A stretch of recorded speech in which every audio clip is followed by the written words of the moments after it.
Allez, on fait une belle sortie.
N'importe quoi comme d'habitude.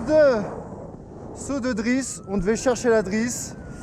Et difficile pour moi parce que j'ai fait exprès de prendre une combinaison VR où j'étais limite comme ça pour descendre. Fascinant. J'ai chuté beaucoup. J'aurais dû mettre ma combi finalement. Quoi qu'il en soit, ça me laisse un peu de temps pour ces vacances d'été qui se terminent. Vous expliquer, donner quelques tips pour reconnaître un bon resto. Entre guillemets. Là vous voyez sur la drisse on était 7, je vais trouver à peu près 7 points. Le premier c'est si vous regardez sur internet, vous voyez tout de suite. Si vous voyez une 10 à 15 avis qui sont tous excellents et qui a 5 sur 5, perso je préfère entre 4,4 et 4,8 avec au moins 60 avis. Enfin bon, pour un resto qui a pignon sur rue. Ensuite, avant même d'entrer, je regarde de loin le menu. Si je vois un menu avec des photos, je passe mon chemin. Si je vois des gens, des serveurs qui sont à l'extérieur, qui vous invitent à entrer, surtout dans certains pays en Asie, vous pouvez aussi passer votre chemin. Comme les rabatteurs, il y en a aussi dans Paris, près de Saint-Michel. Donc le menu en photo. Ensuite, le menu plus précisément, idéalement pas plus de 4 entrées. 4 plats, 3-4 desserts. Si vous en voyez 7, 8, 9, c'est pour la plupart du vilain congelé. À l'exception de certains restaurants spécialisés, asiatiques, indiens, etc., où la variation n'est pas dans le plat, mais dans la sauce, qui peut être faite assez rapidement. Voilà, on a déjà bientôt fini. Bien s'étager. Lui, il va me passer avant. En fait, je vais être le dernier. Ensuite, une fois dans le resto, vous regardez, si vous voyez que des menus, notamment à la craie, etc., en physique, là non seulement c'est dangereux, mais en plus, c'est pas impossible qu'il y ait du black et du blanchiment.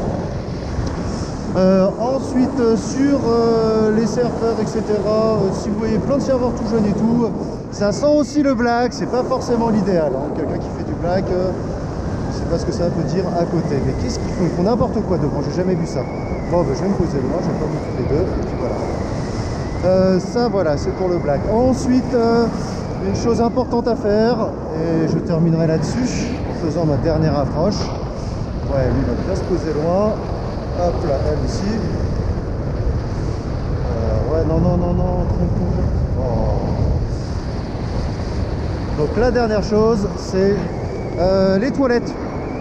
Vous allez aux toilettes pour regarder, parce que dans un resto, l'état des toilettes est exactement peu de choses près le même que l'état de la cuisine. Donc vous aurez une bonne idée si vous voulez attraper, sauf si vous voulez attraper quelque chose au passage.